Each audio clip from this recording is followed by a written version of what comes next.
Tentu banyak hadis-hadis ya yang berbunyi tentang masalah ini.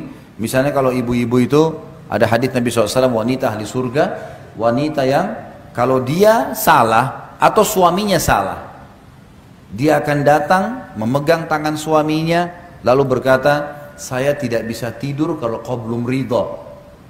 Saya tidak. Ini sabda Nabi ya, wahyu memandu ibu-ibu pakai cara ini. Ini tuntunan dari Allah, bukan dari saya.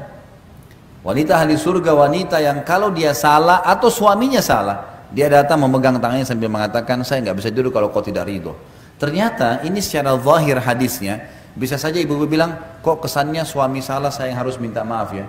Ternyata ini tuntunan wahyu, laki-laki itu kalau ibu minta maaf sama dia, yang terjadi dia minta maaf. Dia akui kesalahannya. Itu karena dia pakai akal pikiran. Bapak-bapak sini coba kalau istrinya datang, maafin saya ya kalau saya punya salah. Padahal kita nih yang salah nih. Apa yang Anda akan lakukan? Oh iya saya yang salah, maafin saya. Laki-laki akan begitu. Itu tuntunan dalam agama, nggak mungkin salah wahyu. Karena ternyata laki-laki kalau mau disinggung, dipahami, dipegang paham harus begitu. Ada jiwa kepemimpinan, gitu kan? Biasanya mereka tidak mau diguruin, ya, karena ada sifat itu. Laki-laki juga begitu. Bagaimana Nabi SAW menghadapi para istri-istrinya? Ada masalah, sudah minta maaf, sudah selesai, sudah dimaafin sama Nabi SAW. Nggak ada lagi diungkit-ungkit. Banyak kesalahan dilakukan oleh Aisyah, oleh Hafsah, salah, minta maaf, Nabi maafin, udah selesai. Saya udah maafin. Dan Allah mengatakan wal afina 'anil nas wal qadimin al ghaidha wal afina 'anil nas wallahu yuhibbul muhsinin. Kata Allah SWT, wal qadimin al ghaidh, orang yang bisa meredam emosinya pada saat dia mampu melampiaskannya. Ini laki-laki nih, kita jadi suami, kita benar nih, istri kita salah. Kita bisa lampiaskan salah itu sebenarnya, marah. Tapi kita redam malah, namanya qadhimin al ghaidh. Ghaidh itu emosi yang kita dalam kondisi benar. Ibu-ibu lagi benar nih, suaminya yang salah. Tapi qadhimin al ghaidh, meredam emosinya, nggak mau dilampiaskan, gitu kan? Allah memuji itu. Wal qadhimin al ghaidha wal afina 'anil nas, lalu dia memaafkan orang-orang. Wallahu yuhibbul muhsinin, dan Allah suka dengan orang-orang yang berbuat baik. Ada sedikit kisah berhubungan dengan masalah ayat ini, tapi tidak berhubungan dengan rumah tangga. Seorang ulama tabi'in dulu, dia lagi duduk sama tamunya. Sementara itu ada satu budak, ya, budaknya yang biasa hidangkan makanan. Pada saat tamunya sudah duduk, budak ini lagi bawa marak, ya, kuah, sop atau apa marak ya, yang panas sekali. Tidak sengaja si budak ini mendidih ini, tidak sengaja budaknya kesentuh karpet, jatuh, tumpah semua marak di badan tuannya.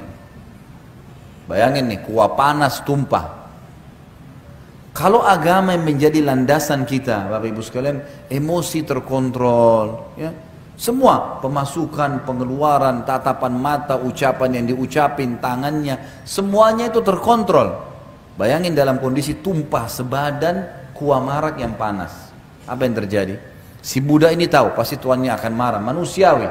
Lalu dia mengatakan, wahai Tuan, Allah berfirman, wal qadhimin al ghaidha, dan orang yang bisa meredam emosinya pada. Jadi ghaidh itu emosi yang meluap-luap dan dalam kondisi benar loh ya. Anak kita salah nih, kita bisa mukul dia, tapi kita redam. Pada saat itu justru kita bisa marah dengan pegawai atau pembantu kita, tapi kita redam, gitu kan? Lalu tuannya mengatakan dia redam, baiklah. Tiba-tiba dia tarik nafas dan mengatakan baiklah. Lalu tuan pembantu budak ini pintar, karena dia paham agama, dia juga bilang, karena dia tidak sengaja tadi, bukan sengaja nuang. Dia bilang lanjutan ayat Tuan, wal afina 'anil nas, dan orang yang suka memaafkan orang. Tuannya bilang afautu, saya sudah maafkan kamu.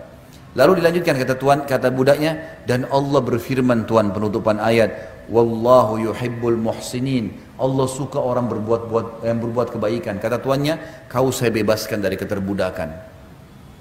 Bagaimana kalau ayat Al-Quran mengontrol seseorang? Luar biasa. Agama kalau dipegang teman-teman sekalian luar biasa.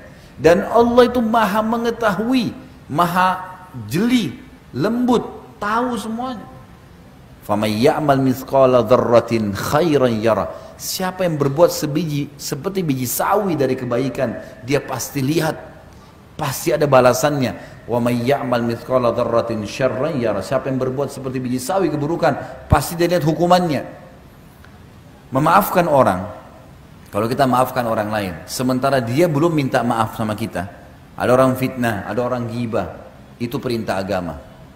Orang yang awet muda, orang yang selalu lapang dada. Nabi SAW, Bapak Ibu sekalian, pada saat meninggal hanya 3 lembar rambut putihnya. Umurnya 63 tahun. Dikatakan oleh Anas bin Malik, sahabat Nabi, pembantu Nabi, saya bekerja menjadi pembantu di rumah Nabi SAW 10 tahun, dari 9 tahun sampai 19 tahun. Tidak pernah satu kali pun saya mendengarkan Nabi SAW berkata kasar kepada istri-istrinya atau pembantunya, nggak pernah. Ingatin, tapi nggak emosional, gitu kan. Sehingga Allah SWT berikan dia kelebihan yang luar biasa. Istrinya pun akhirnya jadi malu dengan Nabi SAW, karena orangnya tidak pernah marah, kecuali hukum Allah SWT dilanggar. Karena Aisyah berkata radhiyallahu anha dalam riwayat lain, riwayat Bukhari, Rasulullah SAW tidak pernah marah kalau berhubungan dengan haknya, hak pribadinya, duniawi, dimaafin sama dia. Kecuali hukum Allah dilanggar. Kalau sudah hukum Allah lain, maka Nabi SAW berubah wajahnya menjadi merah karena dilanggar hukum Allah Subhanahu Wa Taala. Ini tidak boleh. Nabi SAW mengingatkan dengan sangat tegas kalau masalah ini. Tapi tetap juga Nabi menggunakan ketegasan, bukan kekerasan. Beda ya. Tegas itu ini boleh, ini nggak boleh. Jangan lakukan, ini lakukan. Keras itu mata melotot, kata-kata kasar, memukul, itu keras. Itu nggak ada dalam Islam. Tapi tegas boleh.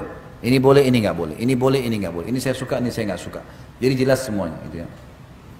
Kalau ada orang berbuat buruk sama kita, fitnah, ghibah, kita sakit hati nih. Baik, sabar. Cobaan lagi datang. Dan yang diperintahkan dalam agama memaafkan orang itu. Walaupun pahit, udah maafin. Perintah agama itu. Maafin dulu. Terus anda bilang, enak benar Ustaz, dia ghibah saya, dia fitnah saya, kita maafin. Iya, maafin. Lalu bagaimana jalan keluarnya? Dia enak sudah berbuat salah, nggak perlu khawatir. Allah akan menghukum seseorang selama dia belum memenuhi syaratnya. Apa syaratnya kalau orang buat salah? Minta maaf.